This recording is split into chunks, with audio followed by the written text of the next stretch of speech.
This video was recorded August 17th, 2017. It's a video from the Dallas Area Woodturners Club where I gave a demo on bowl turning. This video is the point of view, my point of view of the turning using my smartphone camera mount. There's a companion video that the club recorded, and I'll put a link to that in the description below. Enjoy. Oh, you know, I got something else here to do too. So this whole adventure has been a wild ride the last few months, and trying to figure out how to do online sales, do all that web commerce stuff, and so it's kind of been a fun thing to learn, but it's a heck of a lot of work. So we'll be first-time vendors at SWAT, so I'll be seeing hopefully a lot of you down there. We're looking forward to it, and we'll see how that goes. So I'm hoping to add more tools to the store as we go. This is a wide-angle lens, believe it or not. It's crazy, isn't it? The stuff they do these days. Yeah, that'll work better. Be a better view of the tools. You guys will get a kick out of this when you see it online. So it looks a little ridiculous, but it's kind of cool. So what I'm going to do tonight is a little bit of bowl turning. I've got different tools, and I'm going to show a couple of different techniques that I use and things I've learned from other turners. So we'll see how that goes, and hopefully you learn something. I know there's a lot of bowl turners in here, but we are being asked to do more empty bowls and stuff. So we'll hopefully inspire some empty bowls. I have just as guilty as a lot of people here haven't turned any empty bowls in this year. So that'll change this fall. So let's get going. What I'm going to do is talk about getting the blank out of the log, mounting techniques, cutting techniques, and we'll go through that step by step. And you know, if you get to a point where you have a bowl that you don't like, you cut it in half. You put a back on it with magnets, and you put all your stuff in there you kind of tend to lose. So that's what I do with my bowls that I don't like. So one of the things to get your blanks cut, if you harvest wood, you need to saw up the blank. So I brought with me my cutting sled just to show you a couple of things that I do. I know this is going to be a big picture, Ken, but we'll make it work. There we go. So this is a little sled that it fits on my bandsaw. I got the saw curve here where the blade goes, but one thing I've added is a place to add fences or little rails to, oh, that one goes this way,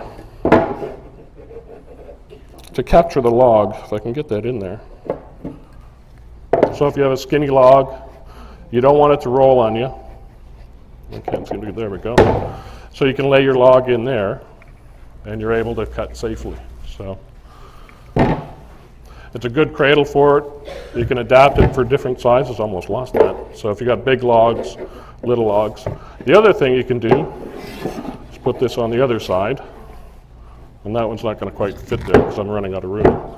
And you can cut end logs safely and stuff like that. So I use this quite a bit, not only for cutting log sections, but also if I need a zero clearance insert on my bandsaw, I'll just throw that up. So that's one thing. Now you've got the log sort of cut to size. Now you need to cut a blank out of it. This is the second bandsaw jig. So this one has got a pivoting arm. The saw blade goes through here. You load it on there. I've got little dowels here to kind of register on it on the bandsaw table. There's holes in here to stick a little dowel, which I think I threw in that little pot there. So when you have your blank with a 5/16 inch hole, which is perfect size for the woodworm screw or screw chuck. Little dowel, register it there. The nice thing about this is when your log is too big to fit in front of the bandsaw blade, you swing it in and it cuts it. This is a stop, and you just spin, and it goes like that. It's a great little jig. There's a website called, it's actually New Zealand. I think it's South Auckland Woodturners Guild.org.nz. They have a bunch of jig PDF files and tip files, and that's where I got the plans for this thing. Okay, yeah, will do. So these two jigs help me get logs into bowl blanks. So once you get there, then you got your bowl blank cut out. You've already got a hole in it for the screw chuck, and you're ready to go. So that's prepping the log to a bowl. I put anchor seal on it just to stop it from cracking and stuff, and you can process all your blanks that way. Those two jigs help me a lot. So one of the things that you can decide once you get your log is how you want to cut it. This log came like, I think actually about like that, but it's out of the same piece. So I cut it in half this afternoon. It's ash, I believe, so yeah, it's ash. And what we'll do is we'll turn one of these as a natural edge bowl, and the other one we'll turn as a regular bowl. I left one long just to show you a little bit of how you can cut off or knock off the ends and the corners on the lathe. It's a bit more work, but you can do it, so I thought I'd show a bit of that. Or we could turn this into a bowl within a log. So we'll have flat top edges and we'll have a little bowl on the bottom. So we'll figure out if we got time to do that one, we'll try that as well. But we'll see how it goes. Let me just check where I am here. Okay, I think we're on track. Oh, I know the handout. So I don't really have a handout of these. I'll try and I had printouts of these. I couldn't find my soft copies. There's two handouts I wanted to talk about that I found that setting up for this bowl class that I was really wondering where the heck I got this. I'm not quite sure. I think this was a SWAT handout one year. But it shows pictures of what your form will look like cut out of different logs in different ways, right? So traditional bowl there, then you flip it over and you show a natural edge coming out of here. So this little handout was handy, and if anybody can remember or has seen this before, to help me find out what source this came from, that would be handy, because I can't remember, honestly. But I can make copies of this if anybody wants one. It's really kind of cool. It does hollow forms as well, what the grain pattern will look like, end grain, or if you got a funny looking log, or if you cut it out the edge, you have this opening. I've done one of these before. This one is kind of cool, where you got a hole in the side. So anyway, that's a nice handout to look at. The other one that I found was Nick Cook's article. I think this was in the AW a few years back. But it's on the website, if you remember. 20 Ways Not to Turn a Bowl has lots of good information of what not to do and some hints and tips and stuff for bowl turning. So I'll try and hit on some of these as we go through it, but this one's on the AW website if anyone wants to grab that, or they can take a copy of this one. So we'll mount this little natural edge bowl first, and we'll proceed from there. So if anybody's got questions, just let me know, yell them out or whatever. So if I go too fast or there's something I'm not doing that you normally do, let me know. So to mount this natural edge bowl, we would mount it this way on the headstock and turn the bowl so it's this way in the, where's the camera? Okay, so not overhead, but there we go, thanks. So we're going to make a bowl in this shape here on this bowl. And I don't know if the bark will stay on, we'll find out. So one of the things to be able to do to hold on to the bowl this way between centers is using a standard spur drive, which I think I pulled one out of the box, in the headstock, and that works fine. You'll end up drilling a hole. You want to make sure you tighten up the tailstock as you go, because you get a hole drilled there. You could use a faceplate, if you can get a faceplate on there. This is one of the tools that I sell. It's one of the reasons I bought the company, because I like this tool, and I'll show you how that works. It's basically a spur drive with a center pin that is, where did I put my Allen key? Yep. Center pin that comes out. It's 5/16, which is kind of handy because it fits right in. If you're doing a screw chuck, you can use this as a centering pin. It's locked into this piece with a set screw. Then it's got two 10 by 24, I believe, or 1/4 by 20 screws that have sharpened points. So essentially, you've got 3 points of contact in the wood that are driving into the wood. So number 2 Morse taper. It's got a threaded insert in the end, so you can use a drawbar through this headstock. I brought my drawbar, but what I didn't anticipate is this deep insert in this handle. So I've got to figure out something to work with that. So we won't need the drawbar tonight because I'm going to use the tailstock as we mount this thing. So to mount it, we want to know, one of the things I learned from a class I took with Al Sturt about 9-10 years ago, he's big on grain orientation and how the grain flows in a bowl. So he has a similar device that he's developed over the years. In fact, he probably had it before this was developed, where you can shift, once you turn the bowl, you can shift it one way or the other, and you've got more purchase on where you're putting it so that you line up your grain. We'll see that when we start turning it, but that's one of the advantages of having a sort of a pivoting center, if you will, on the back side, is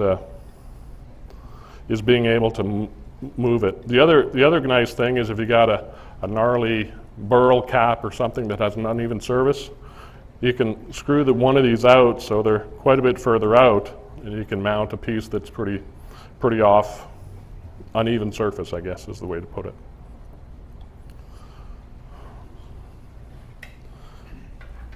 Save that for later.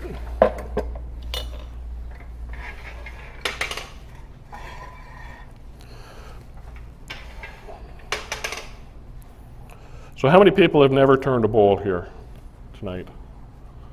Okay, well good. Hopefully you learned something, and those that have, hopefully you learned something as well. Who knows? I'm not an expert. I don't do this professionally, so for me it's been a lot of fun learning bowl turning. I'm going to get this a bit more even here. I'm just lining this up by eye. I think early in the day I had some marks laid out, but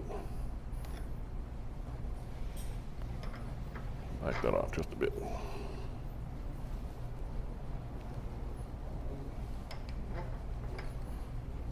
That looks pretty good.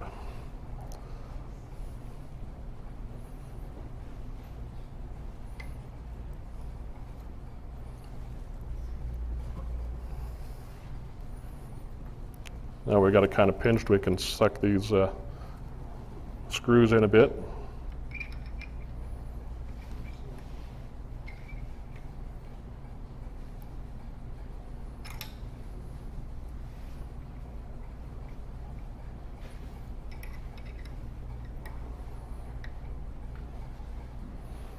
Now you notice I don't have it slammed against the faceplate. It's hard to see in the camera, but there is a gap between the wood and the actual steel plate. I've got it held on by the points. And that's kind of what I want. It just is going to be a bit, it's like a stool, right? Three-legged stool is a bit more forgiving on uneven surfaces than a flat board or something like that. So that's my reasoning anyway. I think that makes sense to me, and it seems to work well.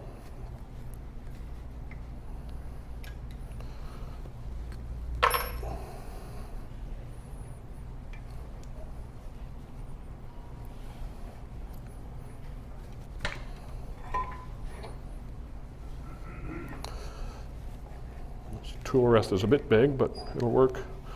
So what I like to do first is knock the corners off. I think that makes sense to everybody. So we'll get this set up. I set the tool rest around 45 degrees to the work so that I can knock the work off that way. Hopefully the sound works fine when I got this on. Let me know otherwise. I've got a gamut of tools here. I spent a while sharpening today. So I usually use the big one. This isn't a big log, but I use the big one to really take the roughness out, to hit the corners if I got something square. It's a 5/8 Thompson gouge and a homemade handle. Turn the speed down, it's all the way down. So, and I'm just hitting a little bit.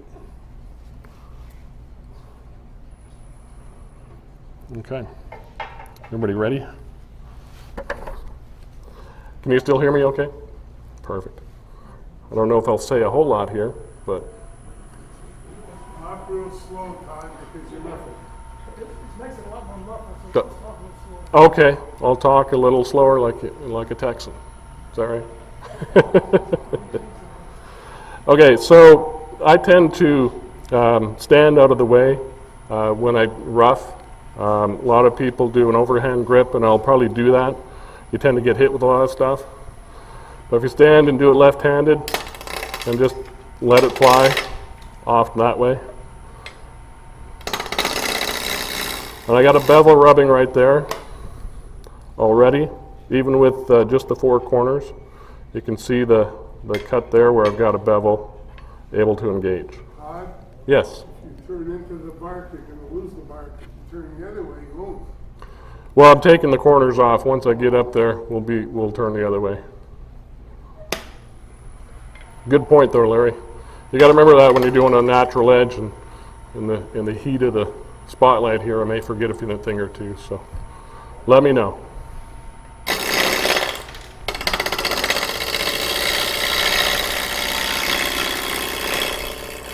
And I follow through all the way until I hear no more sound. Then I know I'm out of the cut. Now I can get a lot closer.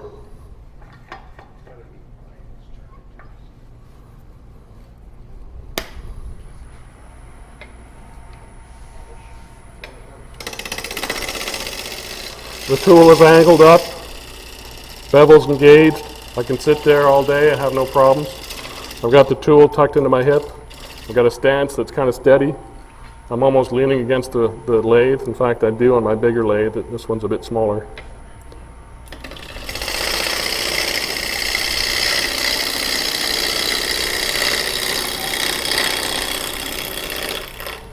Let's follow through. I'm taking a couple of bites here on the bottom just to kind of get the balance out of that edge.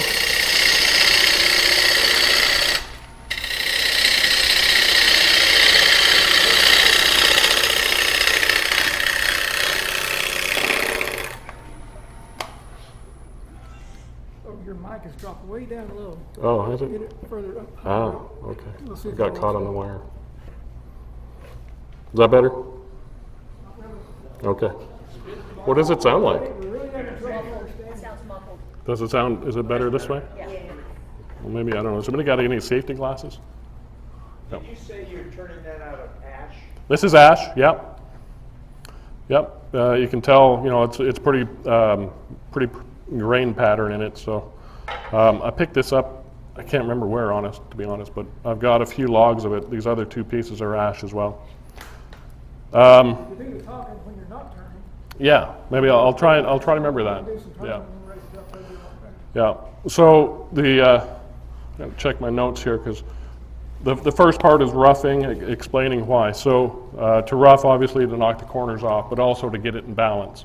It's a little difficult with a natural edge piece to get everything in balance, as you don't really have access to this side at this point. So on a screw chuck, you might have more access to this side to be able to balance it out. I'll show you that if we get to that one. And I'll try and whip through this one tonight. This is also wet, so I'm going to turn this to finish. So we're not going to twice turn. We'll try and turn this all in one sitting here tonight. So the first thing I want to do is establishing a bottom. I'm still a little uneven here on the bottom. So you can see I've got a fat cut here and it thins out to nothing here. So I've got to flatten this bottom off so I can establish where my tenon's going to be.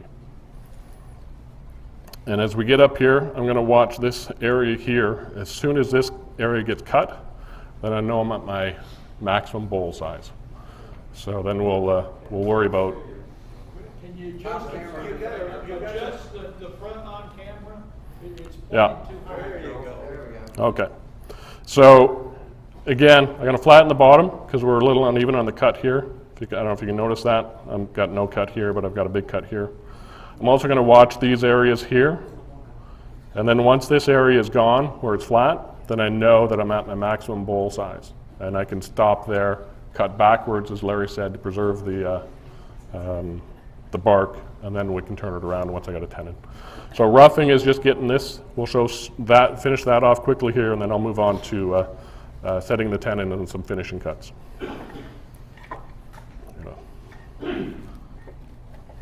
Oops, wrong way. No, that was the right way.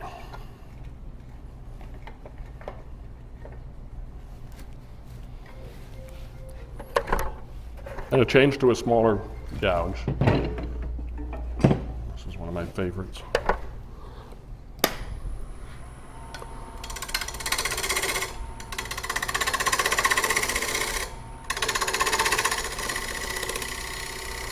The sound changes when you're cutting this versus this. That's when I know I'm flat. So now this is where I'm flattest, so I just got to make that flat the rest of the way.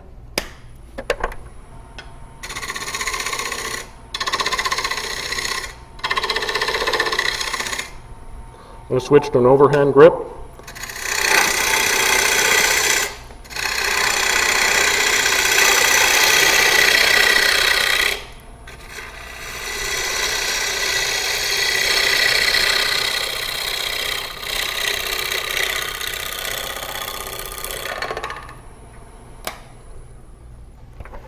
As I was going through that last cut, my hand was over top, but I was pushing the tool through the hand as I was doing that to get to the edge.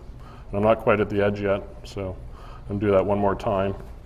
Before I do, I got my caliper set up. I just want to make sure I'm not taking too much.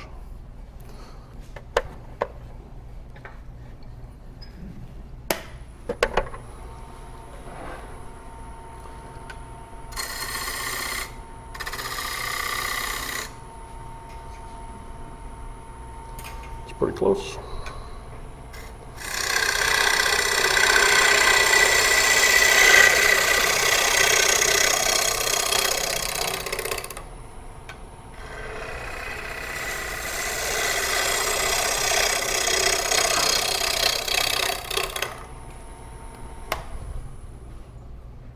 Okay, we got all the wings cut off, so we're at the edge, at the point where we can establish our rim. So grain direction in bowl turning is important, and what I've been doing is cutting with the grain this way. What I'm going to do now is cut against the grain this way, just on the rim. So on this width here, I got to cut downhill so that I save as much of the bark edge as I can. And that's what Larry was alluding to earlier. So we'll go against the grain here.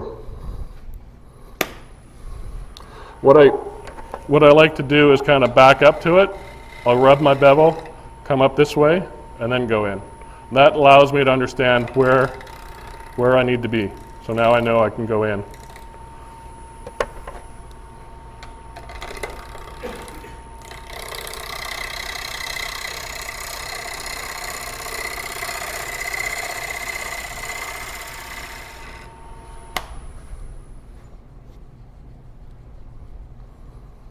That's not bad. Now we've got to figure out what kind of shape we want here.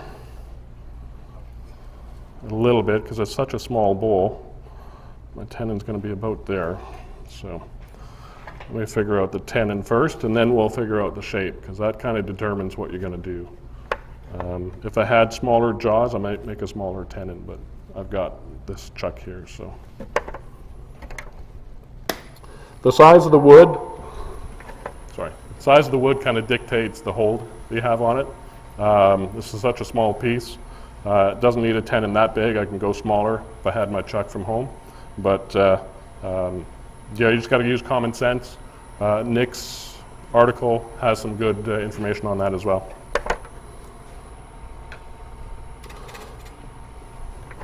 So for cutting the tenon, I'm going to use this to start with.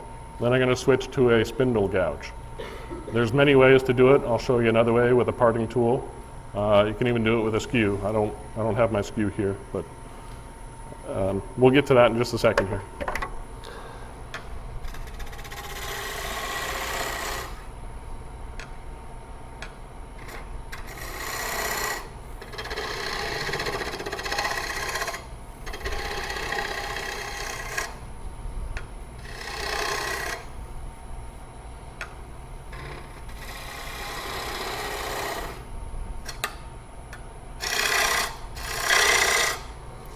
Okay.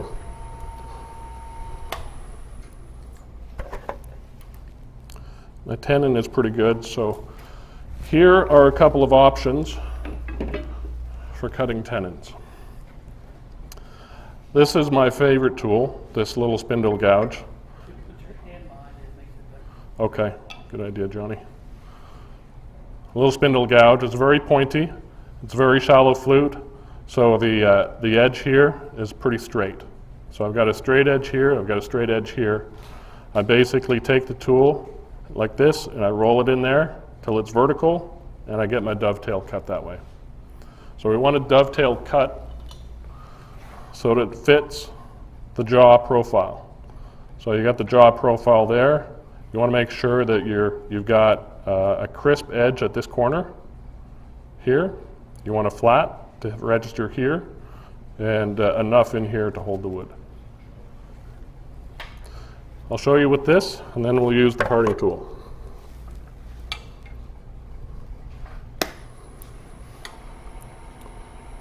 Hold, and just roll.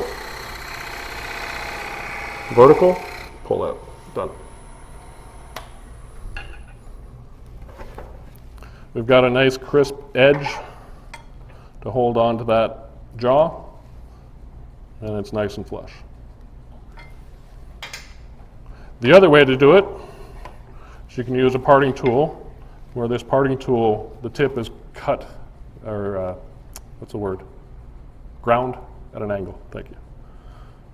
So use it upside down this way, you just push it in, and you've got an angled dovetail with hopefully a smooth bottom. I don't use this very often, every once in a while I do, but it is an option to use. It's basically like using a scraper, but with parting tool, skew I meant. So it's kind of like a skew, but just a fatter version of it. So we've got our tenon made. Now we want to figure out the rest of the form. So I'm just going to do a little bowl. Simple form. I'm going to use a smaller gouge. It's got the heel ground back a little bit, and I'm going to kind of push cut up here a little bit. I may have to come back and cut this way again because I may end up cutting what I just made here. This backwards cut. I may have to redo that.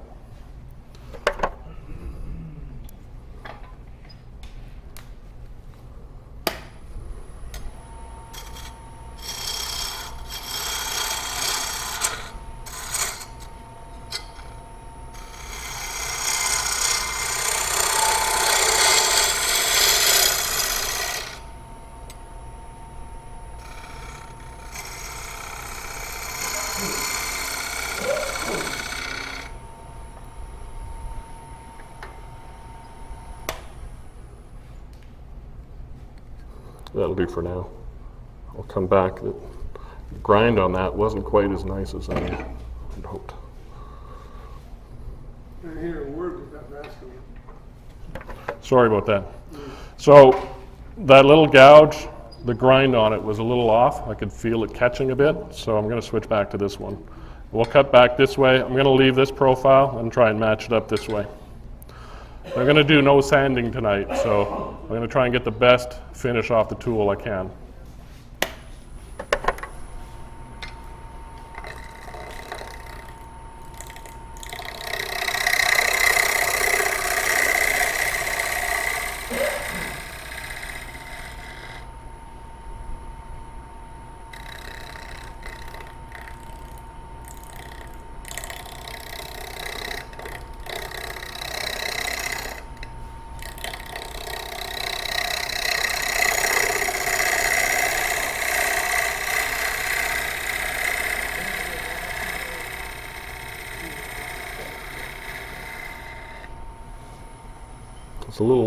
It's a little lumpy. I'll look up.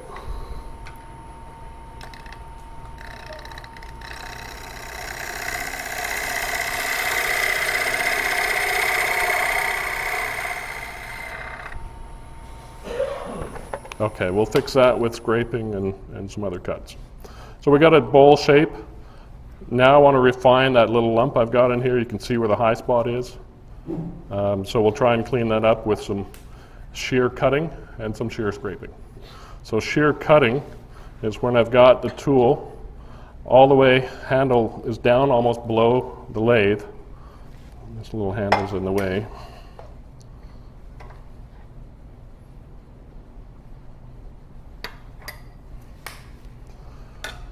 Down like that, and I'm rubbing the side bevel here, okay? So that's what's rubbing on the wood, and I'm going to cut this way. What's happening is the wood is coming down and it's shearing off the wood on the side of the wing.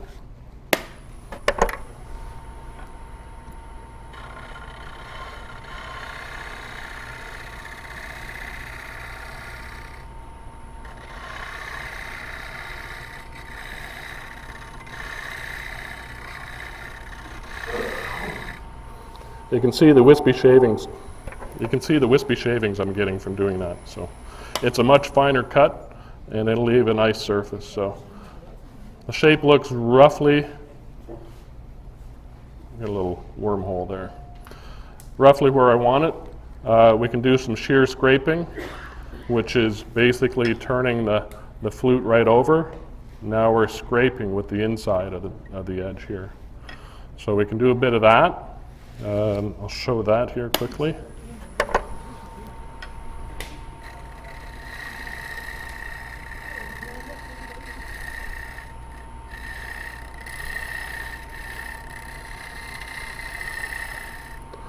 And notice my body has to be way over here because I got the tool right on my hip and I kind of rock my body back and forth.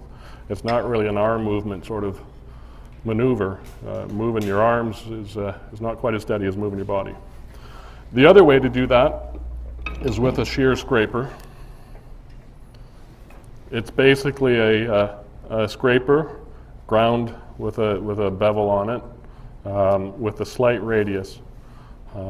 And what this allows you to do is to shear scrape like this. So I'll actually hold the handle up, the tool tilted, not vertical, but tilted, and we're getting the same sort of shear action.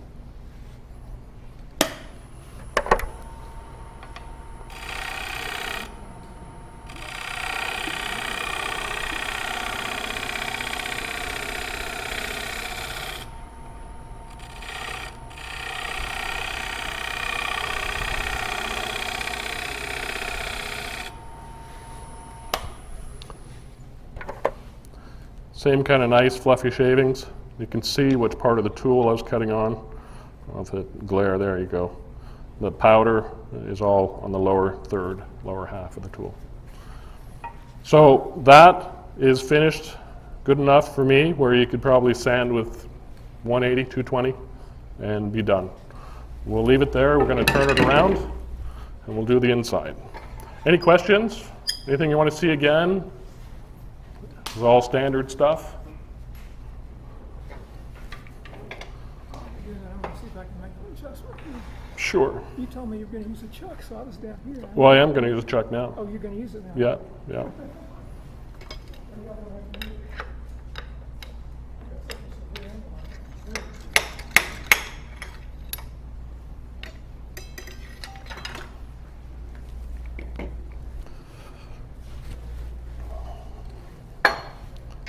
this guy back on.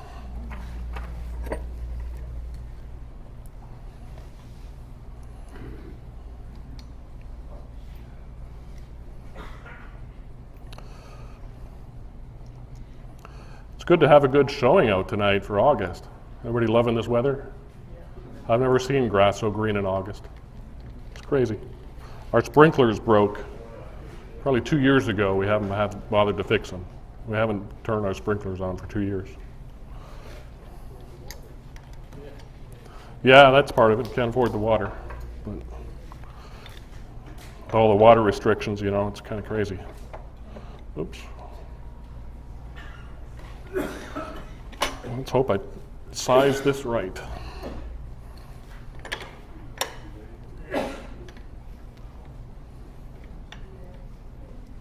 Look at that.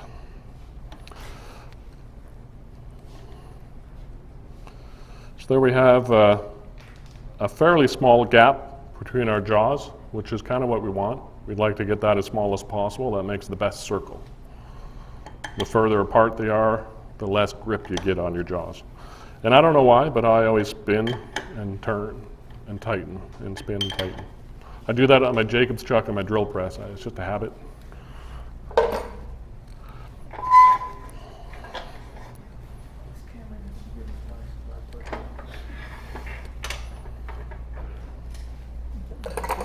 Take that out.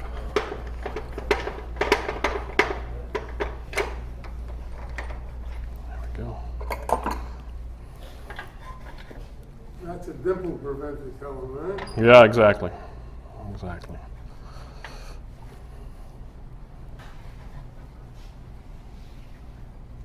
We lost a bit of bark there. I don't think we're going to be able to save the bark. This was cut in the summertime, so we'll see how much stays. Be a nice looking little bowl. So this is just like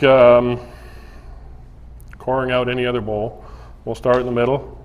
We're actually going to have our arm way out here. We'll pivot in and pivot in and pivot in. I'm only going to go a little deep at a time to get my rim established. And then I'll go deeper, come back to the rim. And this is what you have to do when you're turning fresh wood. If you want your rim or your thickness to be, all the same all the way down so it warps the same. But more importantly, because there's water in the wood, if you go and core the whole thing and then come back and do the rims, things are going to get out of whack. They're going to shrink and move, and you won't get a nice smooth cut on the rim. So do a little bit at a time as you go down. Do you not bore a hole first, the starter hole? I don't. You certainly can. I usually don't, though. Sometimes I'll have a hole if I am doing a screw chuck mount. I'll have the screw, I'll have it mounted like this, do the bottom. I'll come around, I'll have this little hole, but it's only about an inch deep or so. So no, I don't usually bore a hole. If I'm doing something a lot deeper and hollowing, then I will. But for a small bowl like this, even a bowl that size, I don't bother.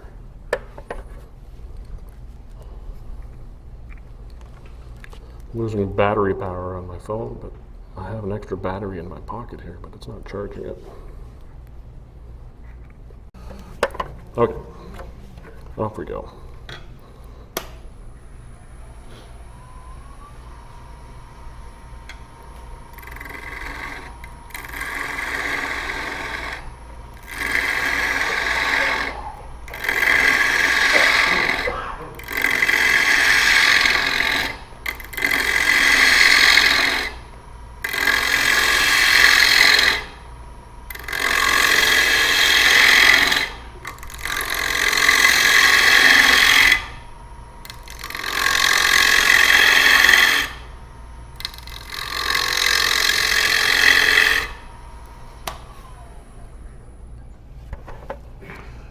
So I've made cuts pretty close to this edge. I've got to go a little deeper to get the full live edge. I'm leaving the center mass in here. You see these little rings. Those rings will actually help me reestablish my cut, or I use them to guide my back cut. You'll see that in a second. I'm going to probably back cut a little bit, get rid of this middle part, middle mountain, and come down so I can get a little deeper.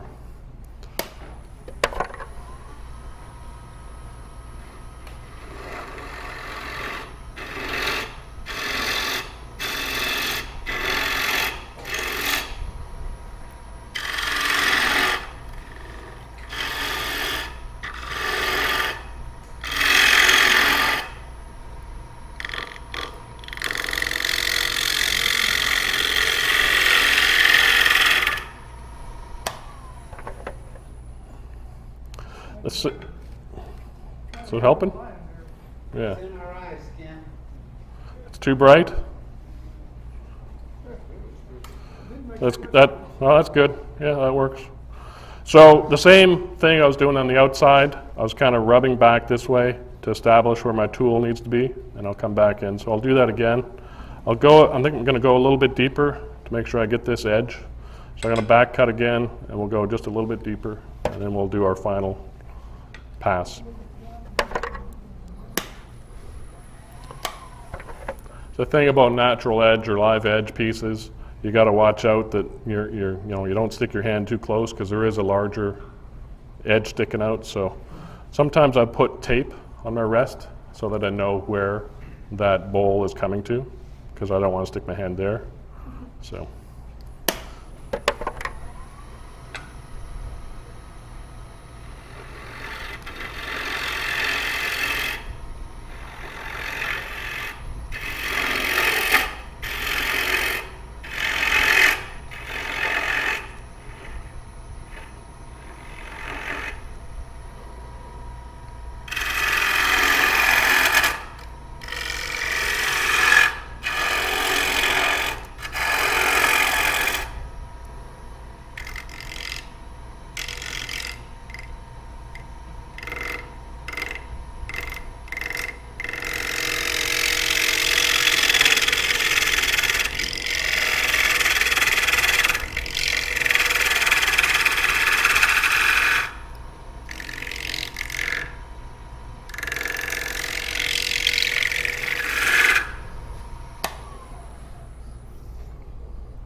Pretty good.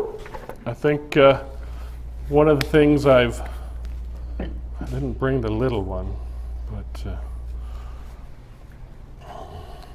so this tool is got a much more severe angle on it than this tool. So if I roll it over, you can see the difference there. So this tool would be able to get into the bottoms of the bowl much easier. I have another one that's smaller than this, that I've ground just specifically just to get this edge. I didn't bring it tonight, so.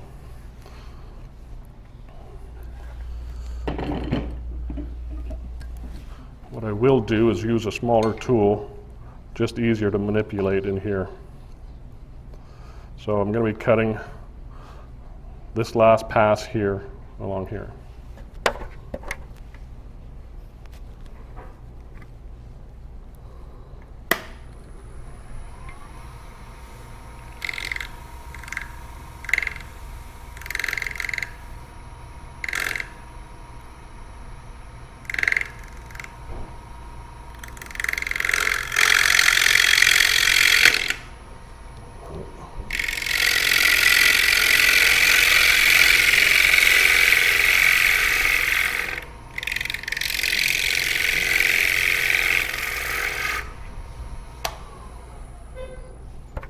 It was a little bouncy, but it's a pretty good cut. Okay, now we're past all the live edge stuff. Now we're just hollowing the bowl. So I'm going to go back to the big tool for that.